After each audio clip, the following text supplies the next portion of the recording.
So ఇంకా మన ఛానల్లో డీమార్ట్ సిరీస్ చేయక చాలా రోజులు అవుతుందని చెప్పేసి ఇక డీమార్ట్కి అయితే వచ్చేసినాయి అనమాట. ఇక ఇంట్లో సామాన్లు తీసుకురావాలని చెప్పేసి మమ్మీ చాలా రోజులు చెప్తుంది. సర్లే ఇక వెళ్తా అని చెప్పేసి ఇక ఈ రోజు అయితే బుక్ అయిపోయినాయి. ఇక డీమార్ట్కి అయితే వచ్చేసినా అనమాట. సో నేనైతే డీమార్ట్కి సండే రోజు వచ్చిన మార్నింగ్ టైంలో వచ్చాను కాబట్టి కొంచెం రష్ తక్కువ ఉన్నాడని చెప్పొచ్చు.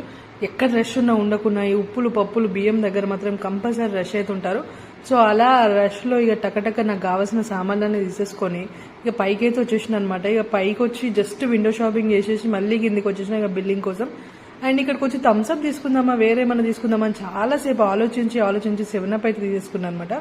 సో ఇక అలా తీసేసుకొని ఇక బిల్లింగ్ కౌంటర్ దగ్గరకు వచ్చాను. చూడండి బిల్లింగ్ కౌంటర్ ఎంత ఖాళీగా ఉందో నాకైతే అసలు అయితే ఫస్ట్ టైం ఇంత ఖాళీగా ఉన్నదని అనిపించింది. ఇంకా బిల్లింగ్ కూడా ఫినిష్ చేసి ఇక బిల్ తీసేసుకొని ఇక బయటికి అయితే వచ్చేసిన అనమాట. ఇక బిల్ చూడండి ఎంతసేపు ఎంత పొడుగు వచ్చిందో. ఎన్ని సామాన్ తీసుకున్న బిల్ అయితే మాత్రం 1000కి తక్కువైతే అసలు అవ్వనే అవ్వదు ఎప్పుడు చూసినా కూడా.